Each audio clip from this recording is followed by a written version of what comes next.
Varicose వ్యాధితో బాధపడుతున్నారంట. తక్కువ ఖర్చుతో ట్రీట్మెంట్ కావాలి అనుకుంటే ఎవిస్ హాస్పిటల్ని సంప్రదించండి. అందరికీ నమస్కారం. నా పేరు మాధురి. మీరు చూస్తుంది సుమన్ టీవీ నెట్వర్క్. మనలో చాలామందికి చాలా సందేహాలు వస్తూ ఉంటాయి కదండి.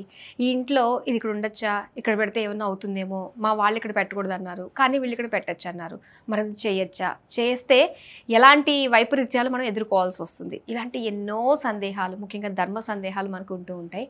సో వాటిని నివృత్తి చేసుకునే ప్రయత్నం అయితే మనం ఈ కార్యక్రమం ద్వారా చేసుకుందామండి. మరి వీటన్నిటి గురించి మనకి చక్కగా తెలియచేయడానికి మనతో పాటు ఉన్నారు ప్రముఖ వాస్తు జ్యోతిష్య పండితులు బ్రహ్మశ్రీ నానాజీ పట్నాయక్ గారు.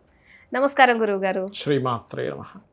గురుగారు, ఏదన్నా కూడా ధనం మూలం ఇదం జగత్ అంటారు. ప్రతిదీ ధనమే మనకి కారణమవుతుంది. ఏ పని చేయాలన్నా కూడా మనిషిని నిద్రపోనివ్వకుండా చేస్తుంది. మనిషిని అంతకంత హత్య చేసన్నా కూడా ఆ ధనాన్ని రప్పించుకోవడానికి చాలా రకాల ప్రయత్నాలు, ఆ పనులన్నీ కూడా మనం చూస్తూ ఉన్నాము. అయితే మెయిన్ ధనం అనేసరికి అమ్మవారితో మనం రిలేట్ చేసుకుంటాం. వారాల్లో చూసుకున్నట్లయితే శుక్రవారం రోజు ప్రత్యేకంగా అమ్మవారిని ప్రసన్నం చేసుకుంటే అసలు ఏం చేస్తే మనకి అమ్మవారు ప్రసన్నంతో ధన లాభాలు కలుగుతాయి, ధనవృద్ధి జరుగుతుంది అంటారు? తప్పకుండా అమ్మ. ఫస్ట్ ఆఫ్ ఆల్ ఏంటంటే ధనము అనేటువంటిది లక్ష్మీదేవితో ముడిపెడతాం. కానీ ఇక్కడ శాస్త్రంలో చెప్పింది ఏమిటంటే కేవలం ధనం ఒకటే కాదు లక్ష్మీదేవి అంటే. మనకి అష్టలక్ష్ములు ఉన్నారు. ధైర్యలక్ష్మి, ధాన్యలక్ష్మి, సంతానలక్ష్మి, ఇలాగా అష్టలక్ష్ములు ఉన్నారు. ఐశ్వర్యలక్ష్మి ఇట్లా ఉన్నారు. కాకపోతే మనందరికీ ఏంటంటే ధనం మూలం ఇదం జగత్ అన్నట్టుగా మీరు అన్నట్టుగా మనకి ధనమే కనిపిస్తుంది కాబట్టి అట్లా అనుకుంటాం. అయితే ఫస్ట్ మీకు ధనం రావాలి అంటే మొట్టమొదటిగా మీరు చేయాల్సింది ధనాన్ని గౌరవించాలి. గుర్తుపెట్టుకోండి. రెస్పెక్ట్ ఇస్తేనే ఏదైనా మన దగ్గరికి వస్తుందండి. మనిషికి రెస్పెక్ట్ ఇవ్వదు మన దగ్గర రాడు, ఫోన్ చేసినా సరే వాడికి అసలు రెస్పెక్ట్ ఇవ్వడం. అలాంటప్పుడు లక్ష్మీదేవి ఎందుకు వస్తుంది? రెస్పెక్ట్ ఇవ్వడం అంటే చాలామంది ఏమనుకుంటారు, దాచిపెట్టేసుకోవడం, లేకపోతే లోబిగా తయారవడం, రూపాయి ఖర్చు పెట్టడం. నోట్లని చాలా జాగ్రత్తగా చూసుకుంటా అవి దాచుకుని పెట్టుకుంటుంటాను అలక్కండా. అలా కాదు, అది కాదు. యాక్చువల్గా ధనం యొక్క వాల్యూ తెలుసుకోవడం. రెస్పెక్ట్ అంటే ఏంటంటే దాని వాల్యూ మీకు తెలియాలి ఫస్ట్. దాని వాల్యూ తెలియడమే కానీ లోబిగా ఉండడం కాదు, అసలు ఎవరికి రూపాయి పెట్టకుండా ఉండడం కాదు. దాని యొక్క ఎనర్జీ తెలుసుకొని దాన్ని వినియోగించడం తెలుసుకోగలగాలి. Point number 1. రెండవది, మనం ఎప్పుడు కూడా ధనం ఎప్పుడు కూడా ధర్మంతో ముడిపడి ఉంది అని చెప్పి మనకు శాస్త్రాలు చెప్తున్నాయి. అందుకే లలితా సహస్రనామాల్లో కూడా ధర్మాధ్యక్ష, ధనాధ్యక్ష, ధన ధాన్య వివర్ధిని నమః. ఇప్పుడు మీరు చూడండి, ధర్మము అనే పదానికి చాలామంది ఏమనుకుంటారంటే అబ్బాయి ఇవాళ రేపు ఎవరు ధర్మాలు పాటిస్తారు, ఇదంతా కలియుగం కదా, ధర్మంగా ఉంటే రోజులు లేవనుకుంటారు. కానీ అందరికీ ధర్మం కావాలనే విషయం చాలామంది తెలియదు. ఎలా అంటే ఇప్పుడు మీరు ఉన్నారమ్మా, మీరు రోజు ఒక దగ్గర టిఫిన్ చేస్తున్నారు అనుకోండి, వాడు ధర్మబద్ధంగా మంచి క్వాలిటీ ఇస్తున్నాడు, అప్పుడు మీరు అక్కడికి వెళ్తారా? ధర్మంగా ఇవ్వకపోయిన వాడి దగ్గరికి వెళ్తారా? ఇచ్చిన వాడి దగ్గరికి. క్వాలిటీ ఈజ్ ధర్మం. వాడి ధర్మం ఏంటంటే మంచి వాటిని వాడుతూ క్వాలిటీ ఇవ్వడం, మంచి క్వాంటిటీ ఇవ్వడం ఈజ్ ధర్మం. అంతే కదా? అవునండి. అది మీరు ఇప్పుడు ఒక దగ్గర జాబ్ చేస్తున్నారు, వెళ్ళి వాళ్ళు ధర్మబద్ధంగా 1వ తేదీ వాళ్ళు శాలరీ చేస్తారండి అని వాడి దగ్గరికి వెళ్తామా? లేకపోతే ఎప్పుడో వేస్తాడండి శాలరీ, ఇప్పుడు ధర్మం లేకపోయినా సరే ఇవాళ రేపు ధర్మం ఎవరు పాటిస్తున్నాడు, వాడు పాటించట్లేదని వెళ్తామా? లేదు, ఇచ్చేవాడి దగ్గరికి వెళ్తాం. అంటే ఏమిటి? ధర్మం అనేటువంటిది మనం ఏదైతే పని చేస్తున్నామో ఆ పనిని ధర్మబద్ధంగా చేయడం, సిస్టమేటిక్గా ఒక పర్ఫెక్ట్గా చేయడం ఇస్ ధర్మం. మనం చేసేది మనం తప్పకుండా దానిలో మళ్ళీ మనకి శ్రీకృష్ణ పరమాత్మ అర్జునుడికి చెప్పినట్టుగా నీ ధర్మం క్షాత్ర ధర్మం. నువ్వు ఇప్పుడన్నీ ఇలాంటివి ఏవి ఆలోచించకూడదు. నేను వీళ్ళని చంపితే ఏమవుతుంది, వీళ్ళని అసలు చంపొచ్చా, ఈ నెత్తుడు కూడా నాకు అవసరం, దీనికంటే నేను అడుక్కొని తినడం బెస్ట్, ఇట్లాంటివన్నీ పెట్టుకోకూడదు. నీ ధర్మం ఏంటో నువ్వు పాటించాలి. అది ఖచ్చితంగా మీకు రాజ్యాన్ని, ధనాన్ని, కీర్తిని అన్నీ ఇస్తుంది ఆ ధర్మమే. మొట్టమొదటిగా మీకు ధనం రావాలంటే ధర్మాన్ని పట్టుకోవాలి. ఇది చాలామందికి రుచించకపోవచ్చు, ఇవాళ రేపు ఎవరు ధర్మం పాటిస్తారు అని అనుకోవచ్చు. కానీ ధర్మం పాటించే వ్యక్తి చాలా సాటిస్ఫైగా ఉంటాడు. చాలామంది మనశ్శాంతి లేదు, మనశ్శాంతి కావాలంటారు చూసారా? అన్నీ ఉన్నాయి కానీ మనశ్శాంతి లేదంటుంటారు చూసారా? ఎందుకు ఉండదు అంటే వాళ్ళు నేను ఇలా ఉంటానని చెప్పి అలా బ్రతకరు. నేను ధర్మంగా ఉంటానని బ్రతికినప్పుడు నీకు మనశ్శాంతి ఆటోమేటిక్గా వస్తుంది, ధనం ఆటోమేటిక్గా వస్తుంది. కాకపోతే అందరూ ఏంటంటే ఇవాళ రేపు ఇది మాట్లాడుకోవడానికి బాగుంటుంది కానీ ఇట్స్ నాట్ కరెక్ట్ అంటూ ఉంటాం. కానీ సొసైటీకి ఇప్పుడు కరువు ఉన్నదే అది. నువ్వు కనుక అది పాటించగలిగితే సొసైటీ మొత్తం నీ చేతిలో ఉంటుంది నా ఉద్దేశం పరంగా. జెన్యూన్ పర్సన్స్ ఎంతమంది ఉన్నారు చెప్పండి ఇవాళ రేపు? చాలా తగ్గిపోయారు. అమ్మో జెన్యూన్, ఈ పర్సన్ జెన్యూన్ అని చెప్పి తెలిసిందంటే అబ్బా ఆ పర్సన్ నాకు కావాలంటే జాబ్కి అంటాం. అవునా కదా? కాబట్టి ఏంటంటే ఫస్ట్ ధర్మాన్ని పాటించాలి. ఇక ధన విషయం గనక చూసుకుంటే ఒకటి చాలామంది ఏంటంటే చదువుతూ ఉంటారమ్మా, నేను పలానా కోర్స్ అది ఇది, కానీ స్కిల్స్ ఎక్కువ పెంచుకోవాలి ఎప్పుడు కూడా మనం. మన స్కిల్సే ధనం. నేను నమ్మేటువంటి సిద్ధాంతం ఏంటంటే స్కిల్ ఈజ్ ధనం. స్కిల్ లేకపోతే ధనం లేదు. మీ దగ్గర ఎన్ని స్కిల్స్ ఎక్కువ ఉంటే అంత ధనవంతులు మీరు. డబ్బులు ఉంటే ధనవంతులు కాదు. డబ్బులు ఇవాళ ఉంటుంది అయిపోతుంది, కూర్చొని తిన్నామంటే 4 సంవత్సరాల్లో అయిపోతుంది ఎన్ని కోట్లు ఉన్నా కూడా.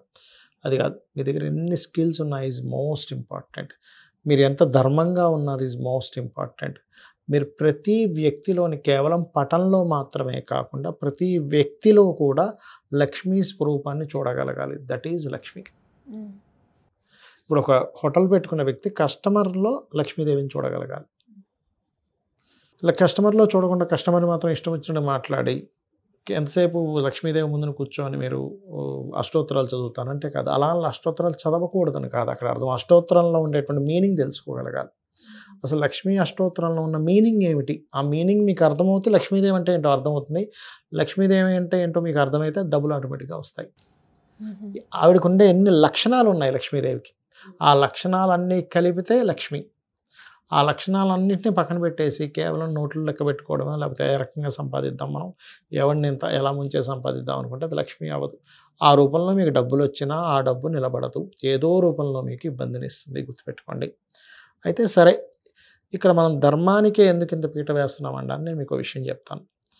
మీరు ఆదిశంకరాచార్యుల వారి యొక్క వృత్తాంతం కనుక మీరు చూసినట్లయితే అందులో ఒకసారి మీరు బంగారు ఉసిరికాయలు పడతాయి కనకదార స్తోత్రం చదివినప్పుడు ఆ వృత్తాంతాన్ని కీన్గా మీరు కనుక అబ్జర్వ్ చేస్తే ఆదిశంకరాచార్యులు వారు ఒక ఇంటికి భిక్షాటన కోసం వెళ్తారు. ఆ ఇంటిలో ఒక బాగా ముసలావిడ 10 రోజులుగా ఎటువంటి ఆహారం లేకుండా వాళ్ళ భర్త బయటికి వెళ్ళి వస్తారు, ఏదైనా ఆహారం తెస్తారని ఎదురు చూస్తూ కూర్చుంటుంది. ఆ సమయంలో ఆదిశంకరాచార్యులు వారు వెళ్ళి భిక్షాటనకి వెళ్ళారు. ఆవిడ ధర్మం ఏంటి, వచ్చినటువంటి అతనికి ఏదో ఒకటి ఇవ్వాలి. ఒకే ఒక ఉసిరికాయ ఉంటుంది, దాన్ని ఇస్తుంది ఆవిడకి. అతనికి ఇచ్చి, అయ్యా మా ఇంట్లో ఏమీ లేవు, నేనే 10 రోజుల నుంచి ఏం తినలేదు, ఉన్న ఒక్క ఉసిరికాయ దేవుడికి నైవేద్యం పెట్టిన ఉసిరికాయ నీకు ఇచ్చేసానని చెప్తుంది. ఆదిశంకరాచార్యుల వారికి ఆవిడకు ఉన్నటువంటి ధర్మ నిరతికి కళ్ళంత నీళ్ళు వచ్చేస్తాయి. ఎంత గొప్ప ఆవిడ, ఈవిడ తినకుండా ఉన్న ఉసిరికాయ నాకు ఇచ్చేసింది, ఆ భిక్షాటన వచ్చిన వ్యక్తికి ఇవ్వాలి, ఈ ధర్మం పాటించాలని వెంటనే లక్ష్మీదేవిని పిలుస్తాడు ఆయన. లక్ష్మీదేవి ప్రత్యక్షం అవుతుంది. శంకరా ఏం కావాలి? అమ్మ ఏమిటి ఈవిడ దారిద్రాన్ని తొలగించు, 10 రోజుల నుంచి ఫుడ్ లేదంట, ఏమిటి ఇంత ఘోరంగా ఉంది అంటే, లక్ష్మీదేవి కూడా మనల్ని అనుగ్రహించాలంటే మనకి ఎంత పుణ్యం ఉంది అని చూస్తుంది. అప్పుడు చూస్తుంది, లెక్కలు చూసుకుంటుంది. మనకు అకౌంట్లో మనం చెక్ తీసుకెళ్ళిస్తే బ్యాంకులో వెంటనే డబ్బులు ఇవ్వరు, అకౌంట్లో డబ్బులు ఉన్నాయో చూసి ఇస్తారు కదా, అలాగే చూసుకొని అమ్మ శంకరా నువ్వు అడిగావు కరెక్టే, కానీ వీడికి పుణ్యం లేదు, పుణ్యం లేకుండా నేను ఇవ్వలేను, నా రూల్ క్యాషియర్ అయినంత మాత్రం నేను డబ్బులు ఇవ్వాలని రూల్ లేదు బ్యాంకులో, అక్కడ అకౌంట్లో ఉంటేనే ఎలా ఇవ్వాలో నేను అంతే, సో నేను ఇవ్వలేనని చెప్తుంది. అప్పుడు ఆదిశంకరాచార్యులు వారు చెప్తారు, అమ్మ పూర్వజన్మ పుణ్యం ద్వారా ఇవ్వచ్చు లేదా ధర్మం వల్ల ఇవ్వచ్చు. నువ్వు ఈవిడ చక్కగా ధర్మం పాటించింది, నేను భిక్షాటం చేసుకోవడానికి వచ్చిన నాకు ధర్మబద్ధంగా ఇచ్చింది ఉన్న దాంట్లో ఉన్నట్టుగా, కాబట్టి అది నువ్వు అడ్డుపెట్టి ఇవ్వు అంటే అప్పుడు కనకదార స్తోత్రం చదివినందుకు ఆ బంగారు ఉసిరికాయలు రాలతో ఇప్పటికీ కాలడిలో ఆ యొక్క ఇల్లు ఉంది, అక్కడ బంగారు వర్షం పడింది. అంటే ఏమిటి, ఇక్కడ మనం అర్థం చేసుకోవాల్సింది, పూర్వజన్మ పుణ్యం లేదు, పేదరికంలో పుట్టాము, ధనం లేదు, ఇబ్బంది పడుతున్నాము, ఏం టెన్షన్ పడద్దు, ధర్మబద్ధంగా ఉండు. లక్ష్మీదేవి ప్రతి జీవుల్లోని ప్రతి దాంట్లో లక్ష్మిని చూడు, నువ్వు చేసే ప్రతి పనిలో లక్ష్మిని చూడు. మాట కూడా లక్ష్మి. ఒకసారి మనం ఒక మాట అన్నాం కోపంలో, మాట అనేటువంటిది ఎలాంటిదంటే ఒక జలపాతం పైనుంచి దూకిన తర్వాత దాన్ని మళ్ళీ వెనక్కి తీసుకురాలేం, అలాగే ఒకసారి ఒక మాట అన్నామంటే దాన్ని వెనక్కి తీయలేం. Most powerful. అంటే మనం అర్థం చేసుకోవాల్సింది ఏంటంటే, మొట్టమొదటిగా మనకు ధనం రావాలంటే మనం కంట్రోల్ చేసుకోవాల్సింది నోటిని. ఒక్క మాటతో కొన్ని కోట్ల రూపాయల కాంట్రాక్ట్లు పొందిన వాళ్ళు ఉన్నారు, ఒక్క మాటతో కొన్ని కోట్ల రూపాయల కాంట్రాక్ట్లు పోగొట్టుకున్న వాళ్ళు ఉన్నారు. సో మాట ఈజ్ మోస్ట్ ఇంపార్టెంట్. దీంతోపాటు ధర్మంగా ఉంటున్నావా, నువ్వు ఏం ప్లాన్ చేస్తున్నావు, ఆవేశపడి ఏం చేయకు. ఒక్కోసారి మనం అవతల వాళ్ళు అయ్యో ఇలా ఉన్నారు కదా అని ఆవేశపడి కూడా ఒక్కోసారి దాన ధర్మాలు చేసేస్తుంటాం, అది కూడా చాలా తప్పు లైఫ్లో. తనకమాల ధర్మం కూడా పనికిరాదు అంటారు కదండి. అవును, పనికిరాదు.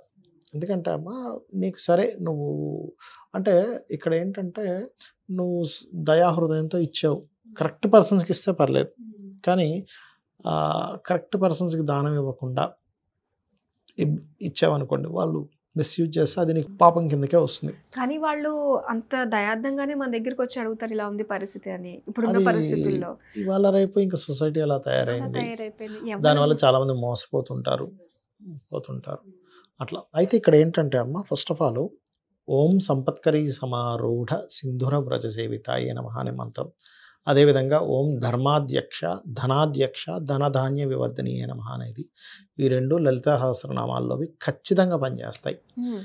ఇవి వేద మంత్రాలతో సమానం. ఎందుకంటే వశిన్యాది వాగ్దేవతలు చెప్పినటువంటివి ఈ రెండు. చాలా చెప్పారు 1000 నామాల్లో, ఇవి ఒక 2 ధనం కోసం. అయితే ఇవి మీరు చేసేటప్పుడు ఎంత నమ్మకంగా చేయాలంటే, ఇది నేను చదువుతున్నానంటే ఖచ్చితంగా వచ్చి తీరుతుంది. ఎందుకంటే మంత్రం ఆధారంగానే దేవత ఉంటుంది అక్కడ, అది ఖచ్చితంగా చేసుకోవాలి. ఇంకోటి, చాలామందికి మరీ అంటే అసలు ధనభావం అంటే 2nd హౌస్, 9th హౌస్, అదేవిధంగా 11th హౌస్, 5th హౌస్ పూర్తిగా పాడవుతాయి.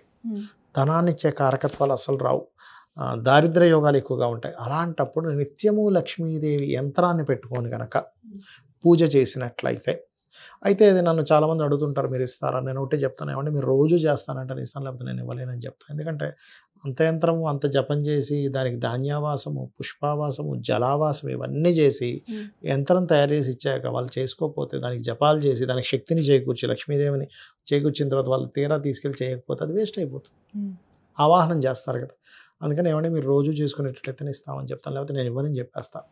ఎందుకంటే దానికి పాపం బ్రాహ్మణులను కూర్చోబెట్టి చేయించాలి. కాకపోతే నేను అనేది ఏంటంటే, సరే నువ్వు యంత్రం పెట్టుకుంటావా, లక్ష్మీ అష్టోత్తరం చేసుకుంటావా, మంత్రం చదువుతావా, ఇవన్నీ ఒక ఎత్తు. అయితే అసలు లక్ష్మి అంటే ఏమిటనే పర్టికులర్ మీనింగ్ మీకు ఫస్ట్ తెలియాలి. కేవలం ఏదో పటంలో ఉండేది మాత్రమే కాదు, నీ చుట్టూ ఉన్న ప్రతిదీ లక్ష్మీ స్వరూపమే. నీకు చక్కగా పిల్లలు ఉన్నారు, సంతాన లక్ష్మి, అబ్బా ఎంత బాగున్నారు, మంచి ఆరోగ్యం ఉంది, ఆరోగ్యలక్ష్మి. ధాన్యలక్ష్మి, నువ్వు ఫుడ్ తింటున్నావు అంటే ధాన్యలక్ష్మి. చాలామంది ఇవేవి పక్కన పెట్టేసి నాకు లక్ష్మీ అనుగ్రహం లేదంటారు. లక్ష్మీదేవి ఎంత బాధపడుతుంది, అయ్యో ఇన్ని లక్షలు ఇస్తున్నాను, వీడు ఒక్క డబ్బులు లేవనంగానే ఇలా అయిపోతాడేంటి అని అనుకోకుండా, అమ్మ నువ్వు అన్నీ ఇచ్చేవు తల్లి, నాకు ధనం కూడా కావాలని అమ్మవారిని కనుక అడిగినట్లయితే ఖచ్చితంగా మీకు ధనయోగం అనేటువంటిది పడుతుంది. ధనయోగం గురించి నిజంగా కావాలంటే ఇన్ని రకాలుగా మనకున్నాయా? కేవలం ఆ నోట్ల కట్టలే మనం ధనం అనుకున్నట్లయితే పొరపాటు. పొరపాటు. ఇలాంటి విషయాలన్నీ కూడా మాకు తెలియజేసినందుకు చాలా సంతోషం. ధన్యవాదాలు. శ్రీమాత్రే నమః.